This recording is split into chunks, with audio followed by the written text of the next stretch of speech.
Guys, this turned out way better than I thought it would. When I thought up the plans in my head, I knew it would be pretty cool, but this is beyond anything I could have thought possible. It did take me a little bit longer than I thought to do it. It was probably maybe 6 or 7 hours worth of work, but I think the results are pretty spectacular. I can't close it right now because waiting for the Sikaflex to dry, but once that's dry, I can close the doors and adjust the latches if I need to.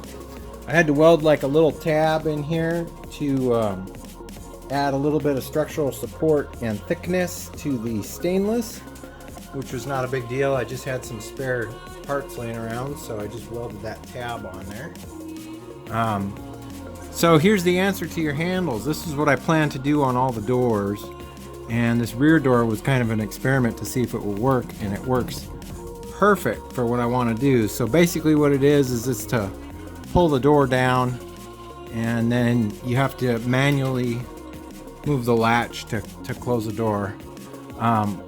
The two key parts of this project that I'm waiting on to show up from Amazon are, of course, the gas strut cartridges. And I ordered 80 pounders. So I'm pretty sure the 80 pounders will be able to handle this. I would say it's probably a 60-pound door, if I were to guess. Because you got half a sheet of stainless, which is 50 minus that center section, which is probably, I don't know, 8 pounds. And then you've got the structural strut on there plus the handles.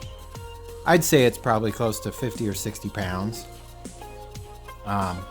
But yeah, those gas struts, I'll have to orient them and get those lined up to make this open when you pull on it, and it should be pretty awesome when I get all that mocked up and in place.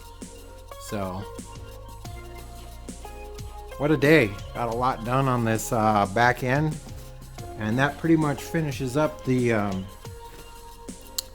sealing up the entire roof and all the panels and everything, all the seams.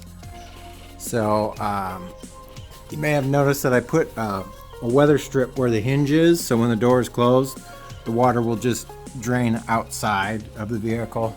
This thing is not going to be 100% watertight. I mean, that's why I built in a drain system on the floor pan. So all the floor pans you see have a drain system that goes to the center of the vehicle and just down. So I designed it that way. It's something that I noticed on some of the snowcap forms, that if you have a 100% sealed interior, the moisture just kind of destroys everything. And a lot of guys, the original snowcats, ran plywood and crap back here, so that didn't work out so good for them because they'd have rotten wet plywood all the time. So I'm hoping to improve upon that process with the plastic pallets and all of the other design ideas that I try to come up with to make it better than OEM. So, but this took up a lot of my time today, and I got to get in and edit all this footage. So if you guys like this video, give me a thumbs up. Leave me some comments down in the comment section. It helps the channel grow. And you're going to want to stick around to see me finish this bad boy up. But other than that, guys, I hope you're staying safe. Take care. And stay tuned for an upcoming Adventures with Abel episode. Over the next few days here, we're going to be taking a little expedition. So I'll see you guys then. All right. Catch you later. Bye-bye.